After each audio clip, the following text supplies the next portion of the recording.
Bonjour tout le monde et bienvenue dans une édition un peu spéciale du Coin Lecture, puisque c'est la conclusion, c'est le fruit, c'est la fin du mois spécial, le mois où je lis uniquement des romans qui viennent de vos petites mains, c'est-à-dire des romans que vous avez écrits et que vous m'avez soumis dans le but d'avoir mon opinion concernant ce que vous écrivez. J'explique dans le dernier Coin Lecture pourquoi j'ai eu recours à un mois entier uniquement dédié à vos créations. Je vais pas me répéter, si vous voulez savoir pourquoi je fais ça, je vous renvoie à la fin du dernier Coin Lecture. 1, 2, 3, 4, 5, 6, 7, 8, 9 livres. 9 livres. En toute honnêteté, ça aurait pu être 10, il y en a un que j'ai eu beaucoup de mal à finir. Petite note avant de parler des livres.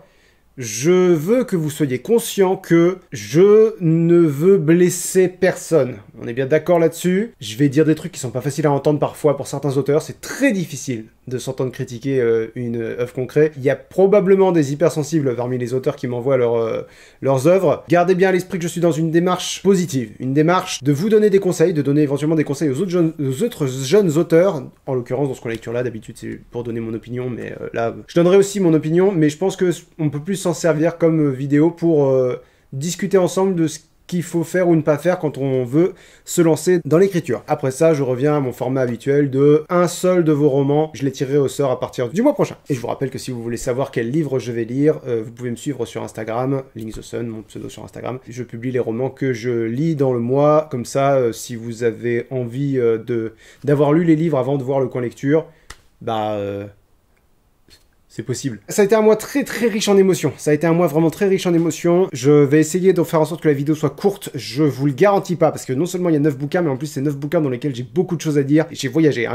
J'ai voyagé pendant ce mois-ci. Et on va y aller directement. Premier bouquin, Interfile d'Antonin Adger, Interfile d'Antonin. Antonin A. Je lui ai mis C-. La vérité, c'est que j'ai été relativement déçu par ce livre, parce que le résumé donne envie. Je vous lis le résumé. Nathan et ses amis sont en permanence connectés à Interfile, un réseau social qui permet de partager ses émotions. Pour l'immense majorité des habitants de la planète, connaître les émotions de chacun est tout aussi naturel que téléphoner. Mais un événement tragique va se produire sous leurs yeux et bouleverser Nathan. Fasciné par Elisabeth, une sans réseau entre guillemets, qui vit en marge de la société, il voit toutes ses certitudes vaciller. Ce que les deux adolescents découvriront pourrait bien changer le monde à jamais. Franchement, ça donne envie. J'adore l'idée d'un genre de réseau social des émotions où on est tous connectés, où on partage tous nos émotions. Alors déjà, c'est bien écrit, le style, enfin c'est bien écrit. C'est pas mal écrit, voilà. Il n'y a pas de recherche particulière sur le style, mais le style est pas mauvais non plus. Je vais pas revenir vers tes œuvres pour ton style. Ce qui me ferait éventuellement revenir vers tes œuvres, c'est l'idée de base de ce que tu veux présenter. Le problème, c'est que d'une part, j'ai eu de connexion émotionnelle avec aucun des personnages, qui est quand même un comble. C'est-à-dire qu'aucun personnage n'est vraiment en 3D, quoi, n'est vraiment intéressant. Je me rappelle quand tu m'as envoyé un mail pour me proposer ton livre, je t'avais dit, ça a l'air bien, mais j'espère qu'il n'y a pas trop d'incohérences parce que ça me semble très propice aux incohérences. Et tu m'avais répondu quelque chose de l'ordre de... S'il y en a, faut que tu me les signales parce que j'ai fait très attention, parce que je suis très sensible aux incohérences. Il y en a plein. Il y en a plein des incohérences. Je suis désolé. Il faut que j'arrête de dire que je suis désolé parce que vous allez finir par être saoulé du fait que je dise que je suis désolé. Je le dis une fois, voilà, pour tout le long. Sache que je suis désolé quand je dis des choses qui peuvent être interprétées négativement. Dès le début du roman, je dis, il y a un problème de base qui m'empêche de rentrer dans le roman. Tout le monde accepte trop Interfile. C'est un réseau social sur lequel tes émotions sont diffusées, que tu le veuilles ou non. C'est-à-dire que tu peux pas mentir sur tes émotions. Pour moi, c'est quelque chose de très privé, très... faut que ça se passe dans un avenir extrêmement lointain où on a été par étapes dans la désensibilisation des gens à la valeur de leur vie privée, la valeur de leur intimité. Là, ça a pas l'air de se passer vraiment très loin dans l'avenir. Ça se passe loin dans l'avenir, il y a plusieurs marqueurs comme quoi ça se passe loin dans l'avenir. Ou si ça se passe pas dans l'avenir, ça se passe sur une autre planète, quoi. Ça se passe dans un autre monde. Parce que là, c'est vraiment présenté comme notre avenir. Et l'intimité, la vie privée, c'est quelque chose qui a une valeur très forte aujourd'hui. Bon, de moins en moins forte, on est d'accord. Alors certes, tout le monde dans ton univers n'accepte pas Interfile sans discuter, mais ceux qui l'acceptent vraiment à 100%, quoi. Et pour moi, c'est pas crédible, tu vois. D'emblée, il y a un truc qui me fait me dire, non, ça peut pas marcher. C'est pas normal que tout le monde accepte un truc aussi controversé, quoi.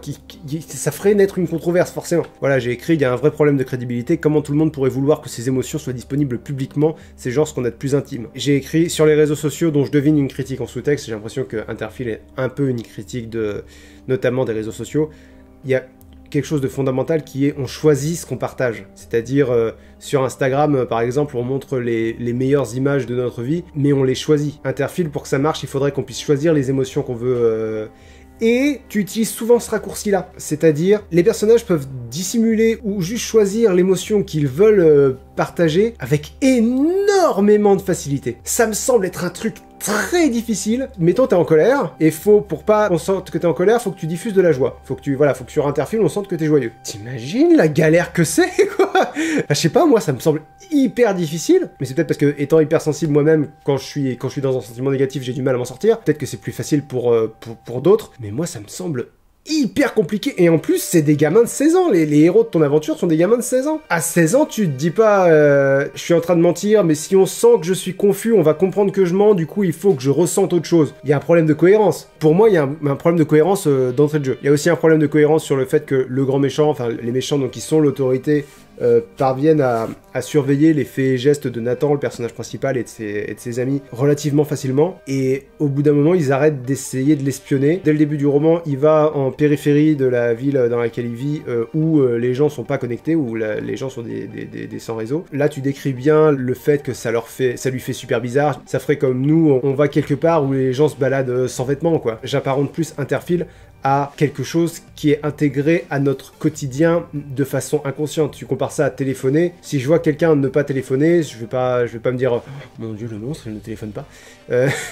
Alors que être connecté à Interfil, j'ai l'impression que c'est... Tu vois, il y a quelque chose de beaucoup plus viscéral. C'est marrant parce que dans certains aspects, t'as vraiment compris les conséquences, quoi, d'avoir un réseau social aussi invasif. Et dans d'autres points, t'es resté hyper superficiel. Et c'est de cette superficialité-là que naissent des incohérences. Au niveau du style, t'as un petit défaut, t'as tendance à trop en dire, c'est-à-dire à insister sur des trucs qui nécessitent pas que t'insistes dessus. J'ai gardé une page. Nathan a vu Elisabeth, donc la sans réseau, pour la première fois, on l'a effacée de sa mémoire, et du coup il la revoit, et il éprouve un sentiment de dégoût vis-à-vis d'elle parce que elle est une sans-réseau et on lui a plus ou moins lavé le cerveau pour lui faire comprendre que les sans-réseau étaient écœurants. Comme c'est raconté de son point de vue, il suffirait que tu nous décrives son point de vue et on associerait le reste des idées, c'est-à-dire tu nous dirais cette femme était immonde pour lui, était une abomination, elle lui soulevait le cœur, des trucs comme ça. Que là, tu as écrit, Nathan recula à nouveau, sortit dans son dos le mur parce qu'elle essaie de le convaincre, lui interdisant tout échappatoire. Nathan, qu'est-ce qui se passe? Elle connaissait son prénom, comment était-ce possible? Encore une fois, la réalité se distordait. Dans son monde à lui, il ne connaissait pas cette fille, il devait s'éloigner maintenant. Tu vois, dans son monde à lui, il ne connaissait pas cette fille. Comment dire? Il y en a qui ont peut-être déjà compris où je veux en venir. Lui, il serait pas en train de se dire « Attends, mais dans mon monde à moi, je ne te connais pas. » Lui est en train de se dire « Je ne te connais pas. » Tu vois, t'as pas besoin d'expliquer au lecteur qui a déjà très bien compris. Des fois, t'insistes un peu trop sur des trucs de ce genre. Il y a un moment où j'ai parce que jusqu'à la page 199, pour être tout à fait précis, je savais pas trop si j'aimais bien ou si j'aimais pas. C'est-à-dire, le style était un peu maladroit par moment, mais j'aimais bien l'idée et j'étais pas totalement bouffé par les incohérences. Ça me parasitait, mais j'étais prêt à rentrer dedans. Page 199, il y a une phrase. C'est vraiment une goutte d'eau qui fait déborder le vase, mais là, voilà, j'en parle parce que ça a vraiment fait l'effet d'un interrupteur. C'est la phrase où je me suis dit...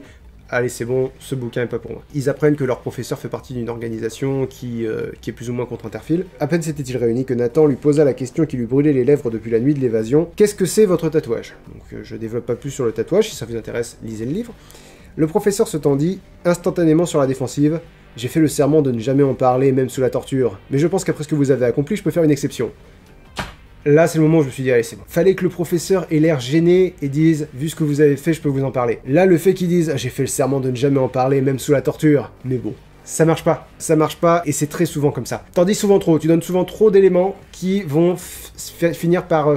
entrer en contradiction. La problématique de base pour moi, c'est à quel point c'est important qu'on garde ce minimum d'intimité que sont nos émotions. Et en plus, tu confonds souvent les émotions, les sentiments, les pensées, ça sort beaucoup du roman. Voilà, ça c'est le livre que j'aurais aimé lire. Un livre qui est plus sur la réflexion, c'est-à-dire le personnage se perd dans lui-même. Tu vois, j'aurais aimé avoir une vraie connexion avec Nathan et rentrer dans une réflexion sur... et puis une réflexion vraiment pas évidente, quoi. Parce que c'est réfléchir à ses propres émotions, c'est un sujet très profond, très compliqué. Et jamais je rentre dans ce truc parce que c'est pas ton roman c'est pas ça, ton roman c'est un roman d'action. Et du coup, c'était pas du tout ce que j'attendais. Il est question d'un groupe d'un groupe de résistance qui affronte des figures d'autorité.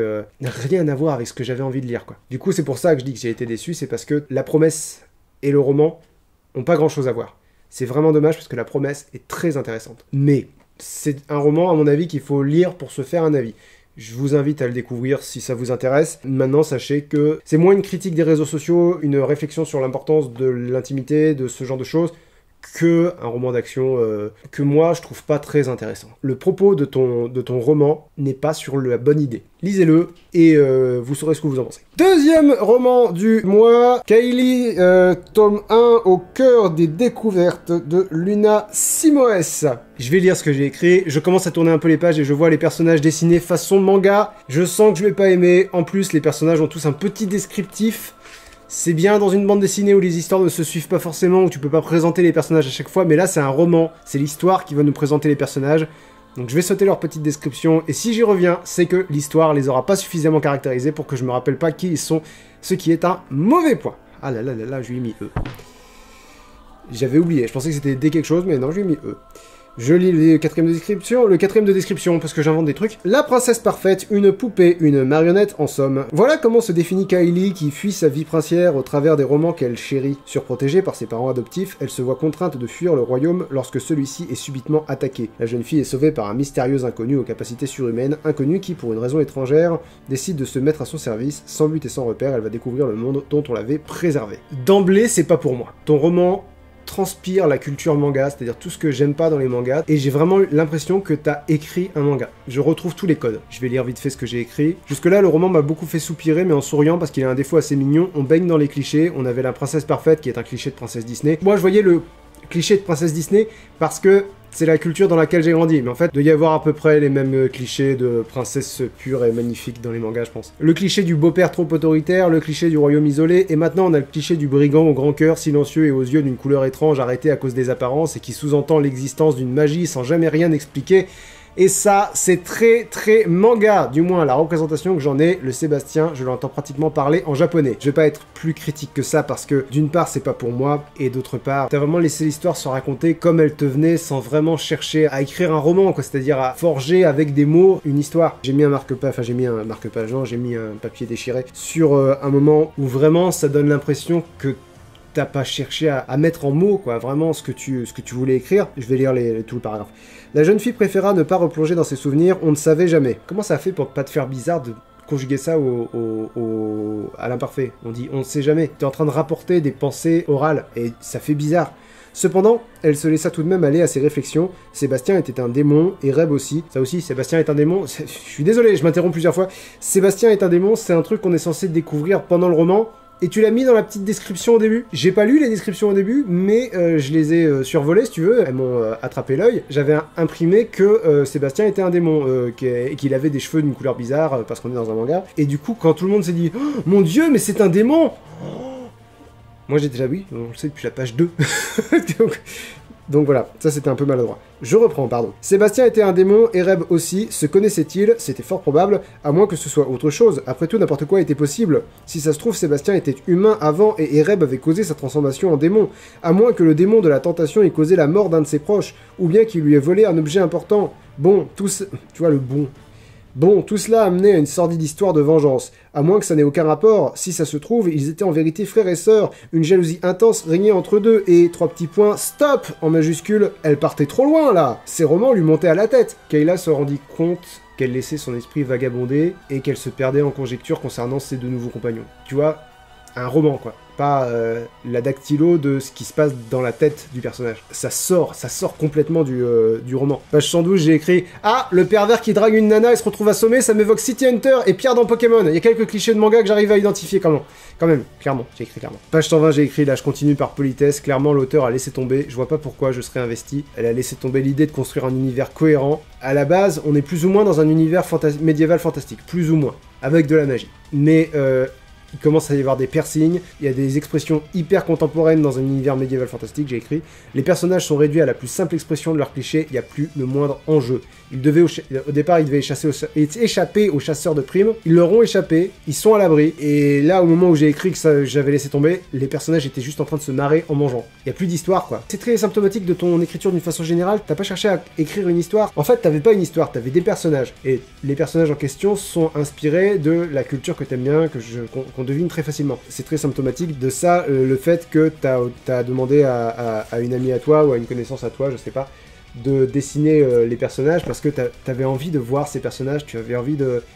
Mais c'est pas que t'avais pas envie d'écrire une histoire, c'est que t'as pas pensé à écrire une histoire, t'as pas essayé d'écrire une histoire, t'as essayé de faire interagir les personnages que t'avais envie de voir exister. Ils sont pas au service d'une histoire. J'espère que c'est un peu constructif ce que je dis, parce que je me rends compte que ça peut être très traumatisant pour un jeune auteur de s'entendre dire du mal comme ça. Sache que de toute façon j'ai beaucoup de respect pour les gens qui sortent un livre, qui publient un livre. J'insiste aussi beaucoup sur le fait que c'est pas pour moi. Mais voilà, si tu veux, j'essaye d'être un peu constructif, j'essaye d'apporter un peu d'objectivité, parce que si je dis juste c'est pas pour moi, qu'est-ce que t'en sors, quoi. Oui, page 49, t'as écrit « Son long manteau semblait être un mélange de gothique et de steampunk. Faut pas utiliser la mouvance d'un truc dans le roman. Tu décris le style. Tu décris pourquoi ça fait steampunk, tu dis pas ça fait steampunk. J'ai écrit, c'est pas un roman, c'est la description d'un roman. L'auteur ne raconte pas une histoire, elle nous raconte l'histoire qu'elle aimerait nous raconter. Ou plutôt l'histoire qu'elle aimerait voir. À un moment donné, tu parles d'un personnage qui aime lire et t'as utilisé un néologisme pour ça. Alors j'imagine que ça se prononce léguéréphile. C'est hyper maladroit. On n'utilise presque jamais la forme infinitive d'un verbe latin pour construire un mot. Généralement, on utilise la première personne, genre vidéo, Lego, credo, voilà, des mots qui existent en français. Credo, c'est je crois, Lego, c'est je lis, vidéo, c'est je vois. Utiliser le latin pour construire des néologismes, c'est bien, mais il faut le faire intelligemment, sinon ça fait vraiment juste très prétentieux. Genre, si t'avais écrit lyrophile ou lectophile, ça aurait eu l'avantage de ressembler à des mots français plutôt que les guéréphiles, quoi. Passionné de lecture, c'était le mieux. Je vais lire ma conclusion, je devrais juste lire mes notes, vous pouvez retrouver mes notes de lecture d'ailleurs dans les descriptions. Le fait de voir les personnages, c'est pratiquement la raison d'être du roman. Après, si c'est ça l'objectif, il n'y a rien de mal là-dedans, mais si l'auteur veut que son lectorat prenne du plaisir à lire ses histoires, il y a certaines questions qu'il faut que tu te poses, ne serait-ce que dans ton approche à l'écriture. Peut-être imaginer l'histoire avant les personnages. Je ne sais pas. Écrire, c'est quelque chose de... C'est un procédé très, très personnel, mais là, clairement, il y a une étape que tu as sautée ou une étape que tu as intervertie ou je sais pas quoi dans la façon dont tu as créé ton œuvre. Repense ta façon d'aborder ton écriture, mûris, parce que je devine que tu es jeune, mûris dans ton approche de l'écriture, et peut-être que ça évoluera vers quelque chose de plus... qui me convient plus, parce que là encore, ces vidéos ne sont que mon opinion, on est bien d'accord là-dessus, ça n'a aucune autre ambition que dire ce que j'en ai pensé et essayer d'apporter un peu d'objectivité pour aider les jeunes auteurs à progresser via ce qui ne sont jamais que mes conseils à moi qui n'ai jamais écrit de livre. Si j'en ai écrit un, et si j'en faisais la critique, elle serait pas super bonne, j'en ai peur. Prochain livre, Gigi la petite crevette de Félix Diané. J'ai mis un D, pour une raison très simple, je comprends pas pourquoi tu me l'as envoyé. Je vais lire ma conclusion. C'est clairement un délire entre potes, uniquement destiné à ses potes. Il y a quelques vannes marrantes, mais elles sont noyées sous les private jokes. Je comprends pas la démarche de l'auteur. C'est voilà, c'est un petit voyage absurde. J'ai pas grand chose à dire de plus. Ça m'a pas parlé parce qu'on n'est pas copains. On va pas s'éterniser là-dessus, hein. Mais merci pour... merci. Je sais pas trop pourquoi, mais merci. Ensuite, le baron d'Emmanuel Statopoulos. Je lui ai mis C-. Alors, c'est pas le même C- que Interfile. Interfile, c'est C- parce que l'idée de base est bonne, mais mal exécutée. Que celui-ci, la raison pour laquelle on descend pas en dessous de C-, c'est que il y a un vrai charme. C'est une pièce de théâtre, déjà. 4ème de couverture intelligent. Mes plus sincères salutations, je suis le baron, vous êtes convié à mon dîner, j'ai entendu parler de votre flatteuse réputation, et j'aimerais faire connaissance avec vous. 6 autres invités seront présents, toutes les coordonnées vous seront données avec ce carton, je vous souhaite une radieuse journée, puisse votre esprit s'affranchir des lèvres du diable. Globalement, voilà, c'est un truc à la Agatha Christie. Une fois que j'ai compris qu'ils étaient réunis par un personnage et que l'un d'entre eux était un tueur, je me suis dit allez, je vais prendre le pari sur l'identité du tueur et j'ai terminé ma note par reste 2 personnages et si la pièce est aussi inspirée par les 10 petits nègres qu'elle a l'air d'être, ça sera tel personnage parce qu'ils sont tous coupables de quelque chose et qu'elle va les tuer mais épargner les innocents. C'est très les 10 petits nègres, hein. C'est vraiment très très très inspiré des 10 petits nègres. Si c'est pas inspiré, si t'as jamais entendu parler des 10 petits nègres, c'est chaud, parce que t'as une grosse concordance de pensée avec Agatha Christie. Voilà, page 7, j'ai écrit « Dans la présentation des personnages, il aurait été plus subtil de mettre uniquement le baron et faire qu'il soit le seul à n'avoir aucune description, parce qu'évidemment, dans une pièce de théâtre, il y a la description des personnages. Ça aurait été plus subtil de mettre le baron et faire qu'il soit le seul à n'avoir aucune description, plutôt que « Le baron ?» 3 points d'interrogation. Et Henri de Burnland, fils du maire de mon cul, je sens qu'on va partir sur de la subtilité. C'est jamais exploité, fils du maire de mon cul. Comment ça se fait? Pourquoi t'as mis ça dans la description? et ça revient jamais dans le cœur de la pièce. C'est bizarre. Franchement, j'ai bien aimé lire ta pièce, mais c'est une catastrophe. C'est pas une catastrophe, faut pas exagérer. C'est aussi maladroit que ça peut être. Si tu veux, c'est très charmant, mais c'est n'importe quoi. Je suis... le prends pas mal, parce que vraiment, j'ai bien aimé. Vraiment, t'as un esprit que j'aime bien. Mais genre, j'ai écrit page 44, je crois que Cadet, l'inspecteur qui essaye de résoudre le truc, est le pire inspecteur de la littérature. La raison pour laquelle je trouve que c'est plein de charme, c'est parce que je pense que ce que je te dis, c'est ce que je dirais de mes propres pièces si j'avais pu les critiquer aujourd'hui avec 10, 12, 15... 15 ans de recul. Il y a une scène qui m'a fait... mais qui m'a pas fait rire, mais qui m'a fait beaucoup sourire. C'est l'inspecteur qui s'est mis en tête de prouver un truc. Le truc en question étant que, voilà, qu'un des profs de mathématiques qui est suspect n'est pas le tueur, ou les... Alors, je vais vous le lire parce que je pourrais pas le résumer. L'inspecteur se tourne vivement vers le professeur marchant d'un pas pressé vers lui, l'attrape au col et parle très vite. « Professeur, combien font 15 plus 49 ?» Effrayé et étonné, mais répondant sans poser de questions, et après un petit temps, 64. 6 fois 21, avec du mal à répondre, eh bien, 126, 11 fois 11, avec plus d'aisance, 121, Cadet, donc toujours l'inspecteur, 72 divisé par 3, ça fait, attendez un instant, 23, non, 24. Merci professeur, je sais à présent que vous êtes innocent. Merci, pardon quoi, comment le savez-vous? Un professeur de votre niveau serait capable de résoudre ces calculs sans aucun problème. Cependant, dès qu'un calcul n'est pas faisable avec une loi mathématique connue ou moyen mnémotechnique facile, vous avez du mal à répondre alors que les calculs restent basiques. Vous m'avez pris au dépourvu, je n'ai pas eu le temps de me concentrer. Pointant soudainement du doigt le maître et parlant vivement, Maître, 12 fois 16. Donc Maître Clark, un autre personnage, 192. Cadet, changeant la direction de son doigt vers le docteur. Docteur, 19 divisé par 5. Environ 3,5, un peu moins de 4, peut-être 3,7 ou 3,8. Henri, 130 et 1 fois 89, 11 600, machin, un truc. Cadet, baissant son bras bouche bée, très rapide, très rapide, je m'attendais pas à ça. Bref, vous voyez, professeur. Ces mesdames qui ont également été prises au dépourvu n'ont pas pour métier d'enseigner les sciences, mais ont su répondre à ces calculs plus difficiles que les vôtres plus rapidement et sans se tromper, sans compter la réponse quasi immédiate d'Henri alors que je me suis emporté. Ce que je viens de vous prouver, professeur, c'est que vos méthodes d'enseignement sont beaucoup trop basiques, vous apprenez sans comprendre car il est facile de retenir comment répondre à 11 fois 11, votre seule réponse rapide. Vous êtes un mauvais prof de maths parce que vous n'allez pas faire une division de tête quand on vous prend au dépourvu et qu'on vous attrape au col. Vous avez besoin de moyens mnémotechniques pour faire des divisions, donc vous êtes une merde. Inspecteur Cadet. Donc voilà, moi ça m'a fait rire parce que c'est les méthodes les moins scientifiques du monde. Je suis désolé, j'ai l'air de me moquer, mais c'est parce que c'est tellement maladroit. Mais justement, ça apporte tellement de charme. Écoutez, je vous conseille de le lire. Je vous conseille de le lire parce que, voilà, moi je trouve ça vraiment charmant, quoi. Je me moque un peu, mais c'est pas malveillant. Il y a une vraie idée. J'aime beaucoup les pièces de théâtre où faut retrouver le tueur, où faut identifier un suspect. Mais c'est juste que là, l'inspecteur, il est en roue libre totale, il raconte n'importe quoi. En termes plus sérieux, la fin est décevante. La fin est mal amenée et elle est pas satisfaisante. Ça, c'est vraiment l'identité du tueur et pas...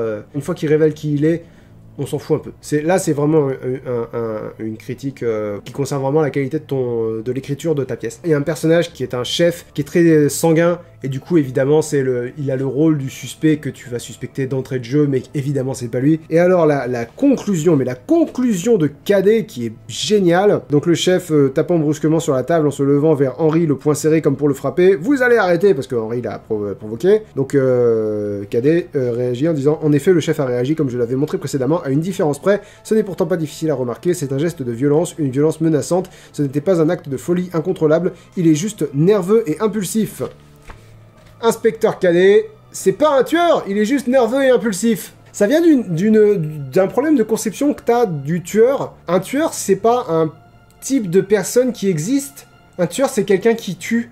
C'est vraiment la seule définition, le seul point commun entre tous les tueurs qui vont exister, c'est qu'ils ont tué. Point. Il n'y a pas un schéma psychologique du tueur. Le chef Nicolas, il vient de prouver qu'il est impulsif et violent. Ça peut très bien être un tueur. Très bien. Impulsif, violent et tueur sont des trucs qui vont relativement bien ensemble, qui n'ont pas tendance à s'exclure les uns les autres. Ah, l'histoire avec le docteur Gillian. Oh putain, ça aussi c'était... Globalement, l'inspecteur Cadet découvre que le docteur Gillian porte des bijoux et il en déduit qu'elle tue ses patients. J'ai écrit « Ma théorie, c'est que Cadet, c'est pas du tout un inspecteur, c'est un gros mythomane qui raconte aux gens qu'il est inspecteur en se servant de ce qu'il a vu à la télé. » J'ai écrit page 59 « L'histoire avec le docteur Gillian est ridicule. L'inspecteur a déduit qu'elle était une meurtrière parce qu'elle portait des bijoux, et plutôt que de juste lui répondre « T'es en plein délire, frère, on en parle de ta santé mentale, parce qu'apparemment ça t'intéresse, la santé mentale des tueurs ?» Au lieu de dire ça, elle avoue qu'elle a tué des gens. Je lui ai mis C- parce que j'essaye d'être un petit peu objectif. Réellement, j'ai beaucoup aimé le lire, pas pour les raisons dont je devine que tu voulais qu'on apprécie ton livre. C'est forcément pas français, ça. Maintenant, écoute, j'ai aimé le lire, hein. Et est-ce que c'est pas le plus important? J'espère que t'auras pas trop mal pris cette critique, parce que c'est vraiment pas le but. Si tu veux faire une vraie enquête policière, faut s'assurer que les maillons soient carrés de chez carré, et là, ils sont tout sauf carrés, ils sont complètement délirants. Et du coup, ça fonctionne à un autre niveau, quoi. L'inspecteur Cadet, « Ah, tu sais pas faire une division quand je te menace de mort, et bah t'es pas un bon professeur de maths. Dis donc, vous le médecin, vous portez des bijoux. Est-ce que c'est pas parce que vous tuez vos patients ?» Et comme c'est tout le temps à côté, ça crée une cohérence, et du coup, la fin qui est sérieuse, elle marche pas du tout avec la façon dont j'ai apprécié le reste de la pièce. Je sais que c'est pas ce que tu voulais entendre, mais je suis honnête, et ma réelle opinion, c'est que j'ai bien aimé lire ton livre, pas pour les bonnes raisons. C'est du positif et du négatif, donc tu retiens ce que tu veux de ça. Mais en tout cas, merci. Merci pour ton livre, parce que c'était... tu vois, quand je disais riche en émotions, tu vois, ça m'a replongé dans les anciennes pièces de théâtre que j'écrivais, et enfin, c'était des bons moments, et sur le coup, j'étais fier, mais je savais qu'elles étaient maladroites. Aujourd'hui, j'ai plus que la maladresse. Écoute, merci, parce que c'était vraiment une expérience sympa. Livre suivant, Lilianda, tome 1, La guerre des peuples de Quentin Millenis. J'ai mis E-, et je vais pas m'acharner. Écoutez, vous savez quoi? Je vais peut-être me contenter, j'ai fait un très gros paragraphe dans mes notes de lecture, je vais me contenter de le lire, et ensuite on va lire les premières pages, et je vais dire ce qui peut être amélioré. Donc j'ai écrit « Ça ne m'amuse pas de dire ça et j'en tire aucun plaisir, mais j'estime que je dois l'honnêteté de mon opinion à un auteur qui me la demande. Rien qu'avec la couverture, le 4e de couverture et la dédicace, je sens que je vais pas finir le livre. » La couverture. Le titre est à la fois beaucoup trop compliqué et trop général. Ce serait une parodie de livre de fantasy, j'aurais trouvé ça drôle, mais c'est pas le cas. Genre, j'ai écrit « L'hydrôle Fogor de rythme, tome 1 sur 78, le destin des mondes. » J'ai écrit « Nommez vos trucs simplement. Soyez un peu spécifique dans votre titre ou sous-titre et ne mettez pas tome 1, pitié. » Après, bien sûr, c'est mon opinion, il y a des gens qui aiment les noms compliqués et les sous-titres généraux, mais vous regardez cette émission pour avoir mon opinion, qui n'est que ce qu'elle est. Le 4e de couverture. C'est parti. Entre guillemets, suite aux événements de la veille, un météore enveloppé d'une aura bleue aurait percuté Lilianda. Selon les scientifiques, ce phénomène n'a rien d'habituel et cacherait sans doute quelque chose, un présage. Loin dans l'infinité étoilée de l'univers au sein du système solaire nommé Rium, se dévoilent ses plus grandes merveilles les terres Ilian-Daniennes. Les 3 peuples qui y vivent sont nés d'Arménos, le dieu qui a façonné le monde à son image. Le peuple des druides vit en harmonie avec la nature et en paix avec les autres clans jusqu'au jour où quelques tensions commencent à monter avec les Elfors. Très rapidement, il s'avère que ces désaccords cachent en réalité une menace bien plus ancienne et puissante. Alors qu'une grande guerre se prépare dans l'ombre, le destin du monde reposera-t-il entre les mains du 3e peuple de Lilianda? Le résumé a un petit défaut et un gros défaut. Il détaille le météore de façon trop spécifique. Étrange ou inhabituel aurait mieux convenu que enveloppé d'une aura bleue, qu'est-ce qu'on en a fou dans le 4e de couverture qu'elle soit bleue, quoi. Mais surtout, d'où les scientifiques pensent qu'un météore annonce un présage. Et le long résumé ne donne pas envie de rentrer dedans, on n'a pas de personnage, pas d'émotion, pas de caractère, on a de la géopolitique de base, dans un monde de fantasy, tout ce qui est de plus vanilla. C'est, voilà, le 4e de couverture ne donne pas du tout envie. Et la dédicace... Ça va faire petit salé, mais je l'assume, et du coup, il faut que je vous la dise, la dédicace, parce que... à la communauté de Links Off. Donc ce livre, il est pour vous, hein. Je vous dédie cet ouvrage, j'espère que mon univers vous plaira, bonne lecture, donc bonne lecture à vous, Quentin Millenis. Elle est pour le public de Linksoft, la dédicace est littéralement pour la future clientèle, pas pour moi en tant que lecteur, même pas pour moi en tant qu'influenceur, mais directement pour les gens que j'influence, entre guillemets. Je suis parfaitement conscient du fait que figurer dans le coin lecture offre de la visibilité, que mon avis soit positif ou négatif, mais cette émission n'est pas une rampe de lancement pour auteurs débutants, c'est une émission où je dis ce que je pense de ce que je lis. Donc ça m'a gavé, et avant même de commencer à lire, j'ai 4 ou 5 a priori négatifs sur le roman. Donc si vous êtes un jeune auteur, j'attire votre attention sur l'énorme importance des informations périphériques au récit lui-même. C'est le premier contact que le lecteur a avec vous en tant qu'auteur. Ensuite, j'ouvre le livre. La passion et les rêves sont comme le temps, rien ne peut les arrêter tant qu'il y aura des hommes et des femmes prêts à donner un sens au mot de point, liberté, point d'exclamation, Eiichiro Oda, One Piece. La citation de début vient d'un personnage de One Piece. Je pense qu'il vaut mieux citer des personnages du monde réel ou des personnages d'œuvres établies plutôt que d'œuvres pop. Là, ça fait un peu, comme le disait le grand penseur Sacha Ketchum, Pikachu, je te choisis. Je te choisis. Tu vois, d'emblée, ça m'a mis en colère. Et donc, chapitre 1er, Firo, et on va, je suis désolé, je vais essayer de me calmer parce que je veux pas que, voilà. Je pense que tu comprends d'où vient ce sentiment-là. Le roi des Elfors se mit en marche et rassembla immédiatement les 4 maîtres à Elpha, la cité mère du royaume. Très honnêtement, déjà, à la fin de la phrase, je suis plus intéressé. Le roi des Elfors, qui se mit en marche et rassembla immédiatement, d'où et rassembla immédiatement les 4 maîtres à Elpha, la cité mère du royaume. Il y a déjà plein d'éléments, c'est la première phrase. Je suis pas honnête, c'est la première phrase du chapitre 1er parce qu'il y a un prologue avant ça. Les maîtres étaient les guerriers les plus puissants de la royauté. Sa majesté Koto leur assigna la mission de rechercher la sphère éolite perdue depuis les premiers temps de ce monde. La sphère éolite, c'est une arme qui a servi à emprisonner le peuple éolite. Les 4 maîtres, Olio, la calamité, Sifo, le désespoir, Dermès, l'endormi, et Zenia, la pacifiste, se préparèrent à une grande guerre et à venir et s'empressèrent d'accomplir leur mission top secret. Trop d'éléments, toujours, trop d'éléments. Suite aux événements de la veille, un météore enveloppé d'une aura bleue avait percuté l'Ilianda. Selon les scientifiques, ce phénomène n'a rien d'habituel et cacherait sans doute quelque chose. Un présage, 3 petits points. Personne ne le savait. C'est très bizarre parce que j'ai rarement rien à dire tellement c'est évident que ça va pas, quoi. Autant dans Kayla, je sais d'où vient le problème. Elle est trop dans la tête du personnage et dans sa propre tête et elle est en train de nous raconter ses pensées. Que là, on n'est pas dans les pensées de quelqu'un, je sais pas quel point de vue on est, j'ai rien pour me raccrocher à cet univers-là. La position de la relique ancestrale des Éolites ne peut être que la majestueuse cité antique de Kotoro. Pourquoi? On sait pas. Et pourquoi ça nous intéresserait, on sait pas, parce qu'on n'a pas de porte d'entrée dans ce monde-là. Aujourd'hui en ruine, il n'y avait que des vestiges de cette ville ravagée après la guerre, mais ces ruines étaient désormais sauvegardées suite à un traité de l'époque visant à condamner fermement les pilleurs qui oseraient détruire la mémoire de ces âmes perdues. Petite description de Kotoro. Autrefois une cité luxuriante accueillant les grands événements de la culture éolite comme les sports semblables aux compétitions olympiques de notre monde, ou bien les défilés militaires valorisant des moments forts de l'histoire. J'ai vraiment l'impression de lire l'article Wikipédia de Kotoro là, et c'est hyper maladroit de parler des compétitions olympiques de notre monde, ça nous sort d'un monde dans lequel on n'est déjà pas rentré. Puis les différents festivals, expositions et foires qui remplissaient de bonheur les citoyens de la royauté éolite en belle civilisation qui semblait si joyeuse et fière. Donc on a le passé de la ville dans laquelle les gars, pour lesquels on n'a pas d'intérêt encore, cherchent la sphère. Durant la précédente guerre, Kotoro était resté pendant longtemps hors de portée des mages druides et devait à tout prix se maintenir debout pour que l'espoir de vaincre persiste, tant que le symbole de tout un peu...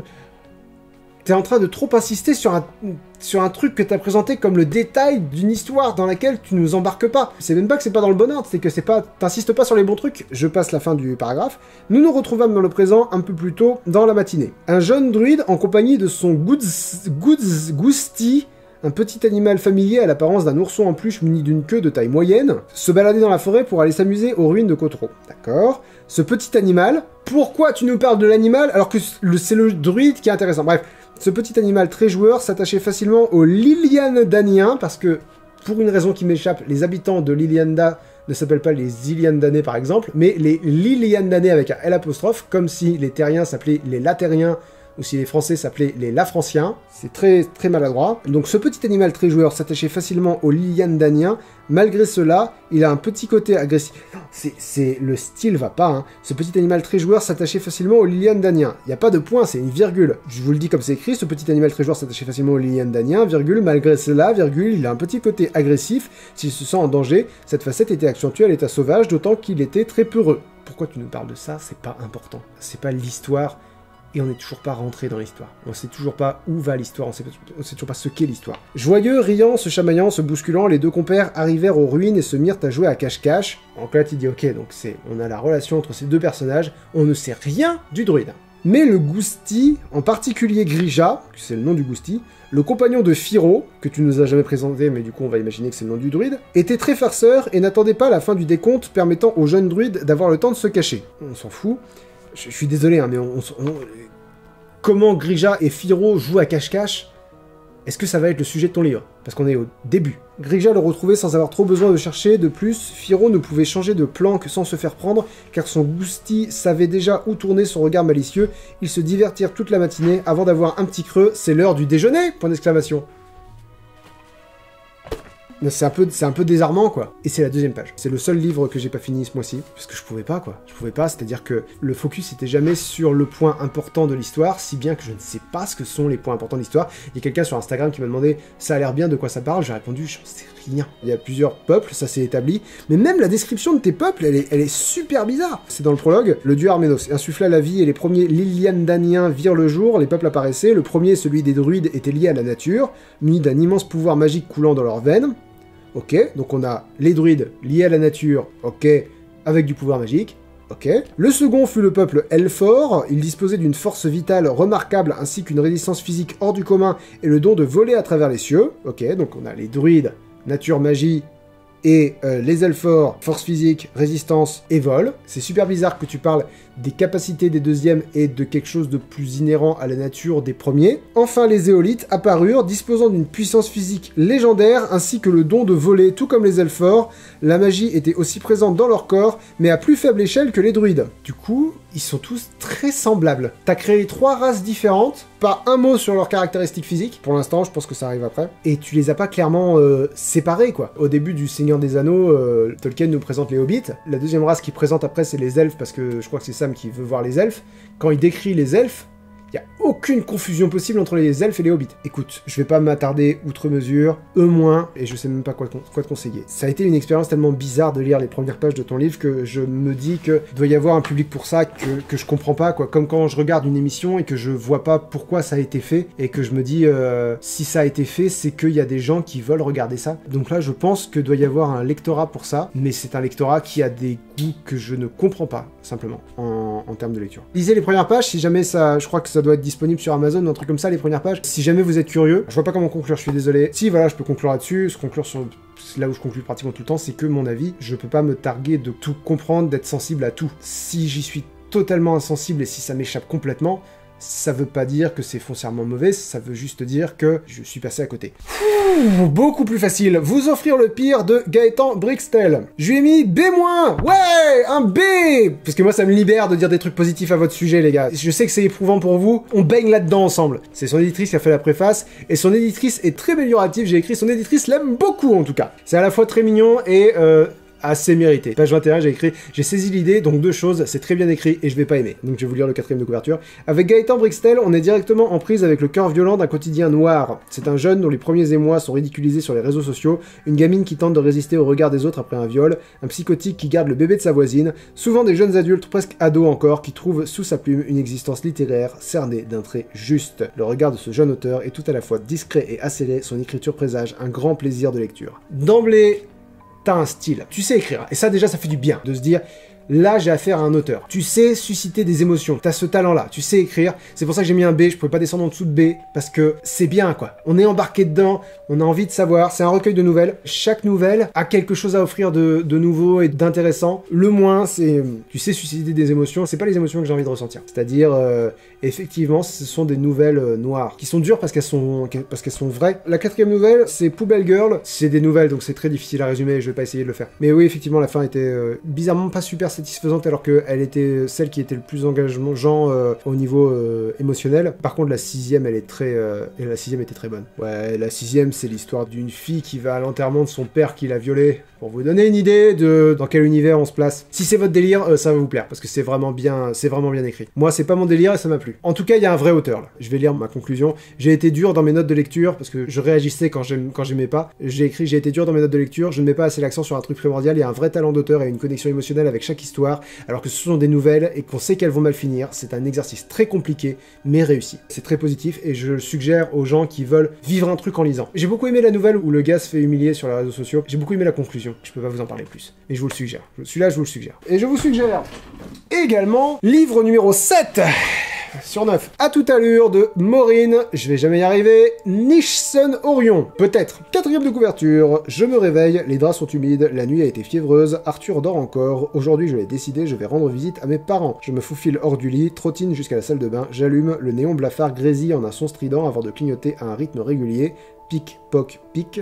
Devant mon corps nu, je sens l'être, en italique, avec une majuscule, sombre grandir en moi. Aujourd'hui, je prendrai la route et je rendrai visite à mes parents. L'être écarte mes tripes et cogne contre mes côtes. Je prendrai la route, les souvenirs se succéderont, la nostalgie mordra ma peau. Je croise mon regard dans le miroir. Être sombre, aujourd'hui, tu t'en iras. J'ai mis un A- parce que, quelle plume, quoi. T'as un vrai talent d'auteur. Quand je dis crafter un roman, fabriquer un roman, c'est-à-dire fabriquer en utilisant les mots, quoi. Les mots sont pas le support de l'histoire, les mots sont le moyen de transport de l'histoire. Les mots, tels qu'ils sont utilisés, ont un impact. Vous voyez, sur le 4e de couverture, les phrases sont hyper courtes, hyper saccadées, ça communique une idée. Et c'est le genre de truc que, par exemple, dans Kayla, dans Le Baron, on n'a pas. C'est réfléchir à comment former les phrases, réfléchir à comment faire interagir les mots pour communiquer une émotion, communiquer une ambiance. Et là, on a ça, mais...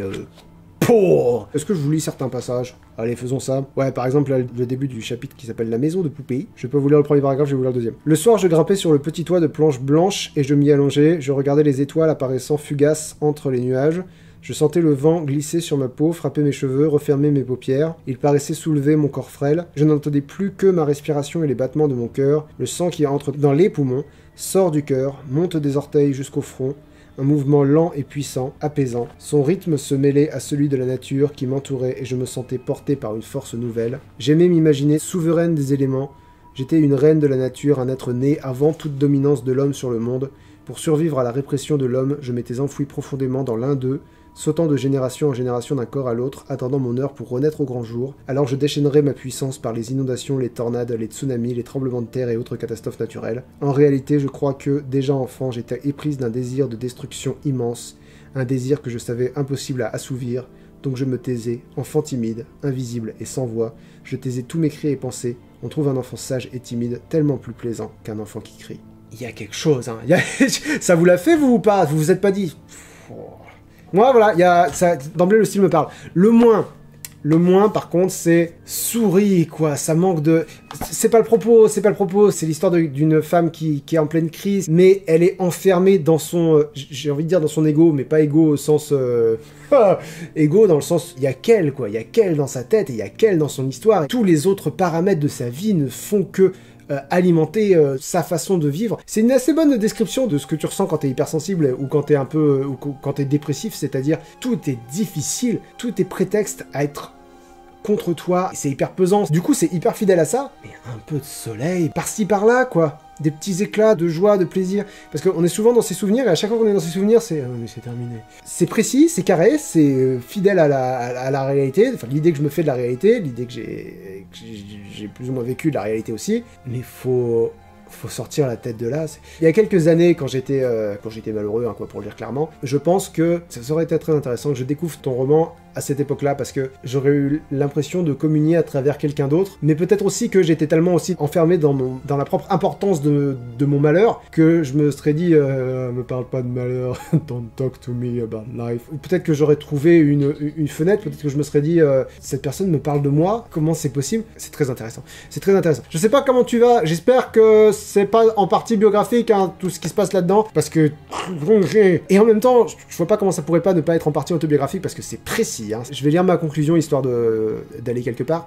La fin est logique, mais très symptomatique du reste du roman. C'est décevant, ça manque de lumière, et je sais que c'est ce que l'auteur veut faire passer. C'est drôle, quand j'aime beaucoup un roman, je reviens à la dédicace, et encore une fois, la dédicace était précise. Je vous le lis parce que c'est pas personnel, il y a écrit que chaque page résonne en vous, et après ça continue, mais bref, il y a la phrase que chaque page résonne en vous.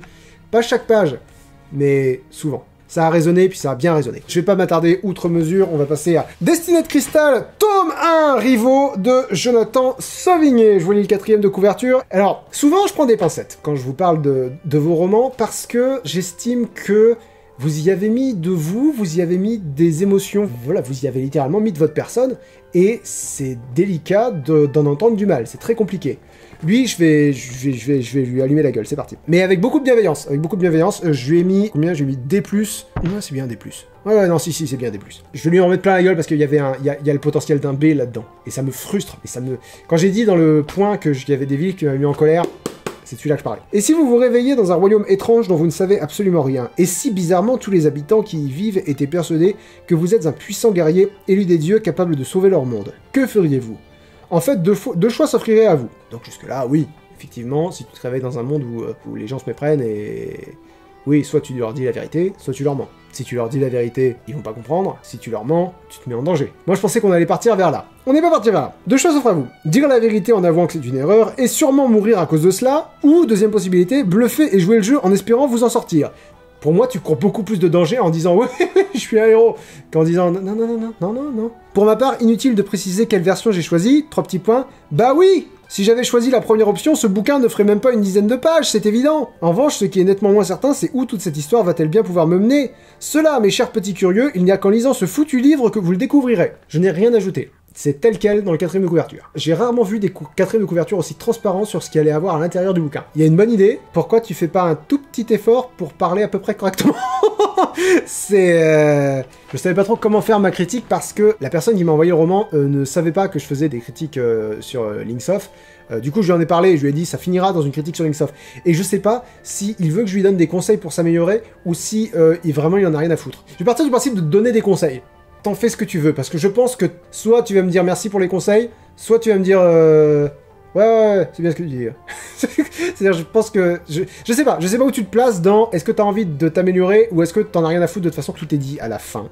Voilà, à la fin, où il y a écrit « Anecdote sympathique, tout comme le héros qui débute son aventure à l'intérieur d'un bus, c'est lors de ses déplacements professionnels à l'intérieur de ces mêmes transports en commun que l'auteur a commencé à écrire ce roman. La grande majorité de ce livre a d'ailleurs été composée ainsi tous les jours pendant des mois, sur des laps de temps de 2 fois 15 minutes, sur la durée de ses trajets du matin et du soir. » C'est au nom, mais au nom de tous les auteurs qui existent. T'es scandaleux.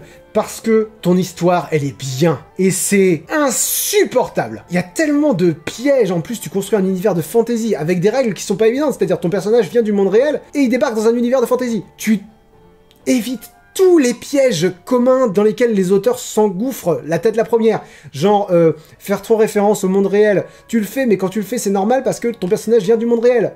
Bingo, bien joué. Le personnage découvre tout au fur et à mesure. Normal, il arrive d'un autre monde parce que tu écris tout au fur et à mesure. Bien joué. Tous ces trucs qui sont difficiles à éviter, tu les as évités avec énormément de facilité. Spontanément, tu sais écrire une histoire, tu sais raconter une histoire. Pourquoi tu fais aucun effort sur le style? Ça m'a mis en colère parce que je me disais, oui, je veux continuer à lire son bouquin parce que je veux savoir ce qui va lui arriver. En fait, si j'ai mis D+, c'est parce que il y a du B, et il y a un B très franc, mais il y a aussi du D très franc, et il y a aussi du E. Et on va en parler, parce que, voilà, je vais essayer de vous trouver un passage, j'ai marqué plusieurs passages. Page 14, les premiers mots, c'est « je t'emmerde ». On va essayer de se trouver un peu de contexte quand même. Je vais lire à partir de là, puis je pense que ça va servir mon propos de toute façon.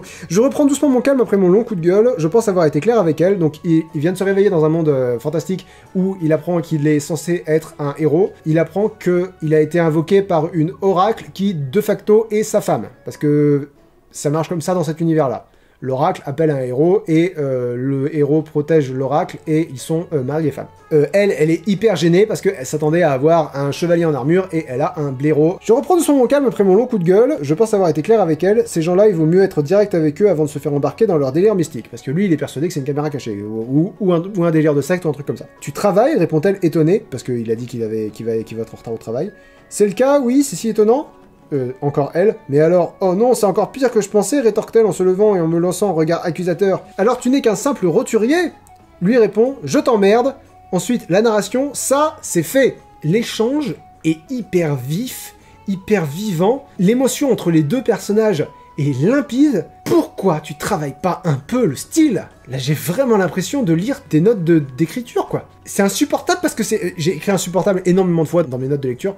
Parce que c'est frustrant, t'as envie d'être plongé à 100% dedans, et t'as toujours ce côté, il a mis aucun effort pour écrire son livre, j'ai pas envie de te donner l'attention que t'as pas mérité, mais c'est pas une question de mérite, c'est une question de savoir raconter une histoire, et tu sais raconter une histoire. Mais est-ce que ça vaut pas le coup d'essayer d'être un peu plus investi dans ses pensées? Il est vulgaire comme pas permis, le gars, Et c'est pas vulgaire au sens, il dit des gros mots, parce que ça, dire des gros mots, je suis mal placé pour juger. C'est vraiment vulgaire, genre, bah parfait, tiens, j'ouvre une page au hasard. Je n'ai malheureusement pas le temps de penser à une solution, un énorme fracas attire mon attention ainsi que celle de toute l'assemblée. Une salle dans une tour en hauteur est littéralement en train de s'effondrer sur elle-même. C'est quoi ce bordel? Une attaque terroriste? Ils en ont ici. L'accident semble avoir lieu dans l'enceinte réservée aux élites du cercle. Oh putain de merde, Shanna est là-bas.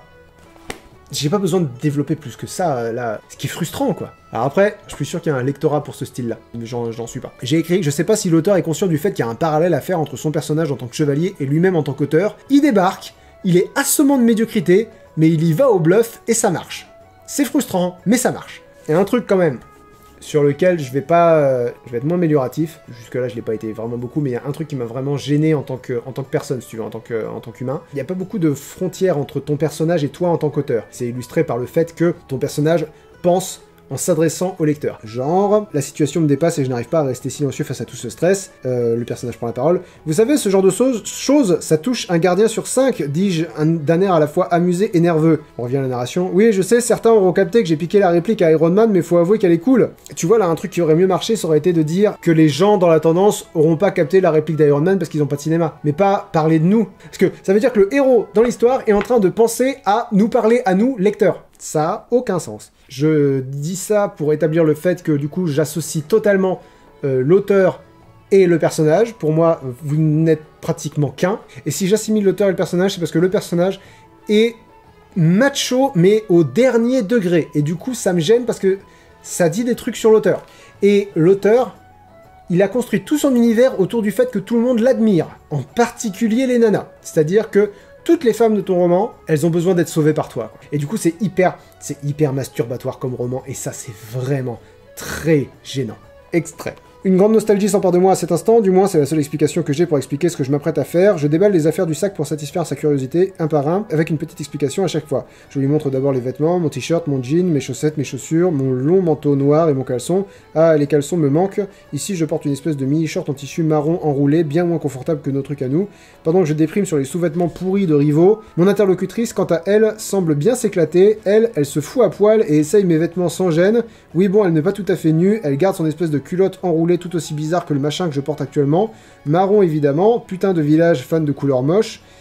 Bien que je l'avais déjà remarqué quand Shanna m'avait montré son tatouage sur le sein, je ne confirme qu'à l'instant qu'ici, les femmes ne sont pas spécialement gênées par la nudité. Rien de bien choquant pour un habitué de nos jeux vidéo fantasy où les personnages féminins portent toujours des vêtements extrêmement légers. C'est bien sûr une référence liée à ma nostalgie personnelle, mais je suppose que même ceux qui n'y jouent pas savent ça. Sinon, bah vous aurez appris un truc, non inutile de me remercier. Insupportable. Pour ma part, je vous avoue que la petite scène qui vient de se dérouler devant moi me raccroche un peu plus à ce monde. Ne me jugez pas, mon mariage ici est bidon et même le plus grand gentleman du monde aurait maté ce spectacle. S'il le nie, c'est qu'il ment, ne vous en déplaise.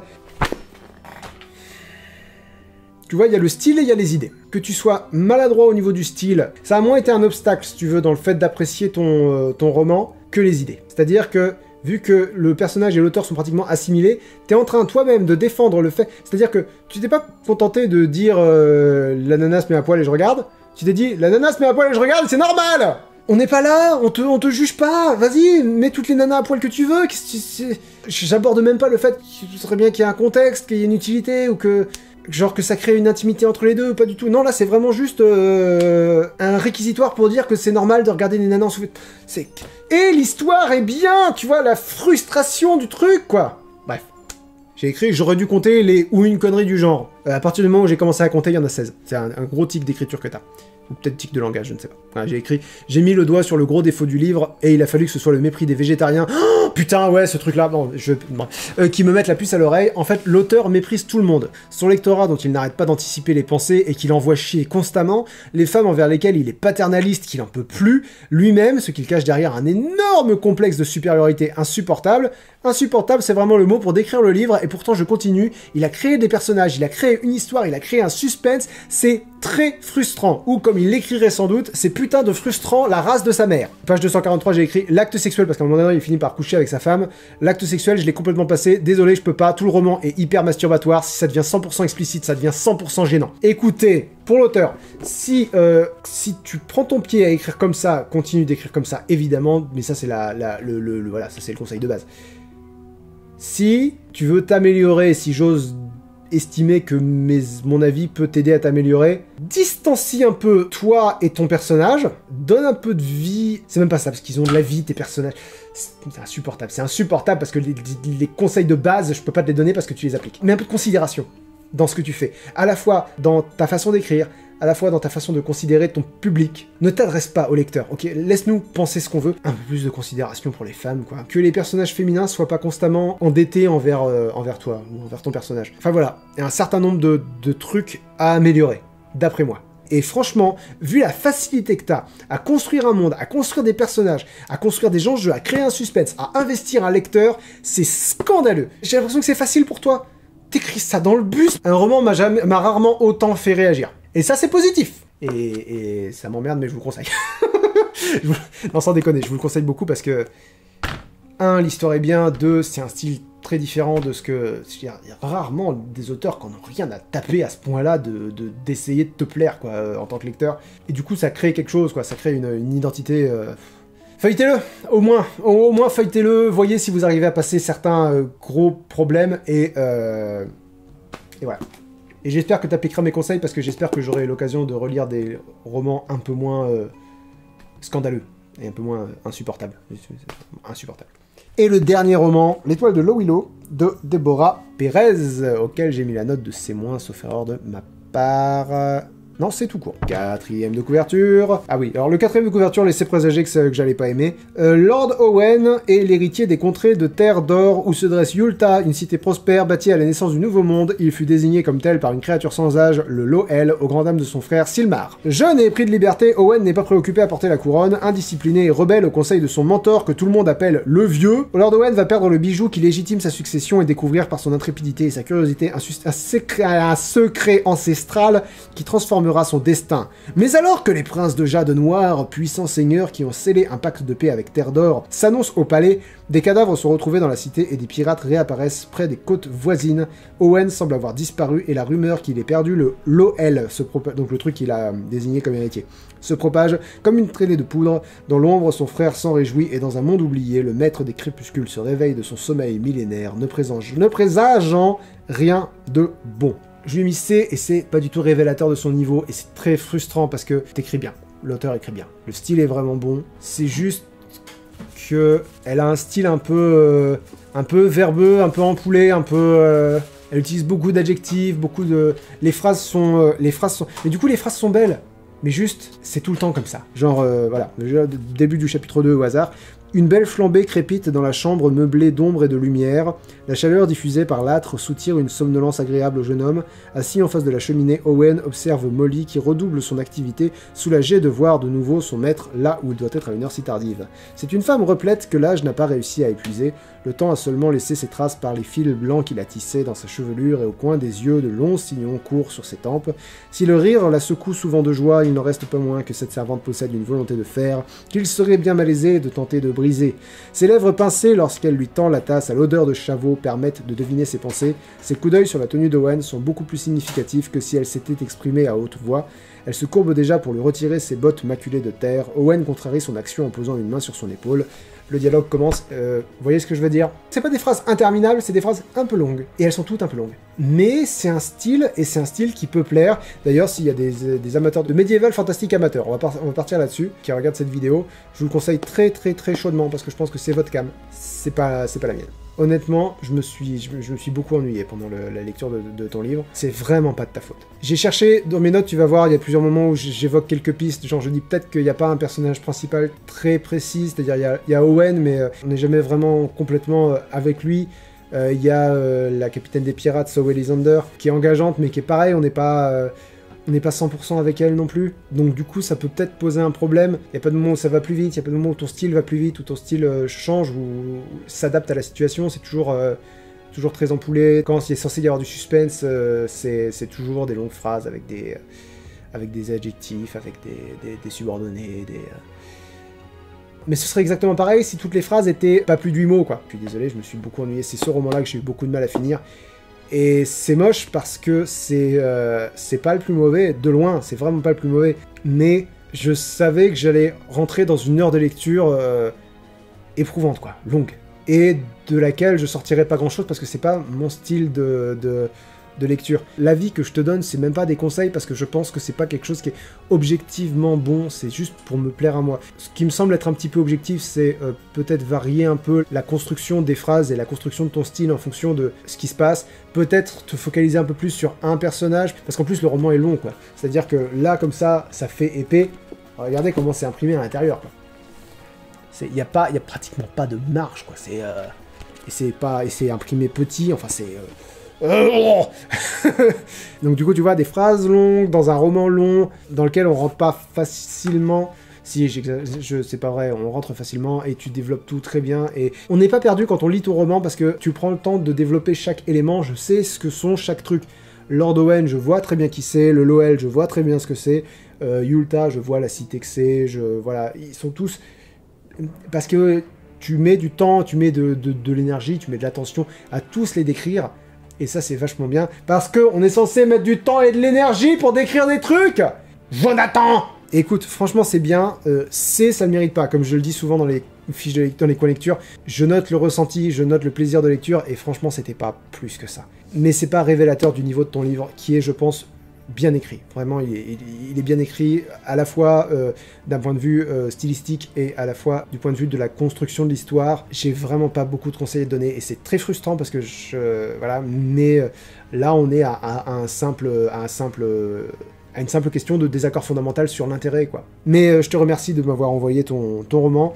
C'est avec plaisir que je le partage sur Linksoft, et j'espère augmenter un peu ton lectorat, parce que je pense que tu le mérites, parce que c'est bien. En résumé, hop là, dans l'ordre.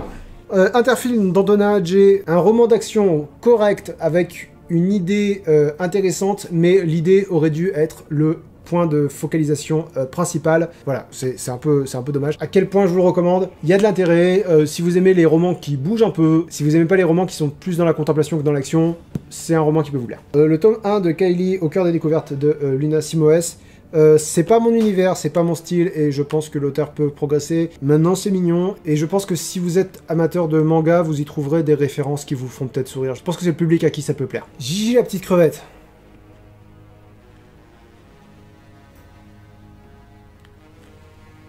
Le Baron d'Emmanuel Statopoulos, si vous aimez lire des pièces de théâtre amateurs, genre des pièces de théâtre de lycéens, quoi, des pièces de théâtre un peu immatures sur l'écriture, mais pleines d'une honnêteté dans la démarche, c'est très rafraîchissant. Moi j'ai beaucoup aimé, j'ai bien aimé le lire. Maintenant, si vous aimez les romans d'Agatha Christie, c'est pas ça. Ça se lit comme une parodie d'Agatha Christie, un peu. Lisez-le pour vous faire un avis. Lilianda, si vous êtes curieux des univers fantastiques, feuilletez les premières pages. Je suis convaincu qu'il y a un lectorat pour ça. Voyez si ça vous plaît. Vous offrir le pire de Gaëtan Brixtel, un jeune auteur très prometteur. Je pense que quand il écrira un roman entier, ce sera quelque chose à surveiller, parce que l'auteur a une plume, l'auteur arrive à nous investir émotionnellement. Ça va peut-être être un roman un peu dur à écrire, mais après tout, vous parlez à quelqu'un qui aime beaucoup Stephen King ou Maxime Chatham, donc les romans durs à lire, c'est-à-dire durs émotionnellement à lire, ça me pose pas de problème. À toute allure de Maureen Nischsen-Orion, ça s'adresse à un public très particulier, mais et ça plaira pas à tout le monde, mais personnellement j'y ai trouvé beaucoup, donc je pense que d'autres peuvent y trouver beaucoup. Si jamais t'écris une belle histoire, fais-le moi savoir, parce que j'adorerais la lire. Destined Crystal, tome 1 de donc Rivaux de Jonathan Sauvigné.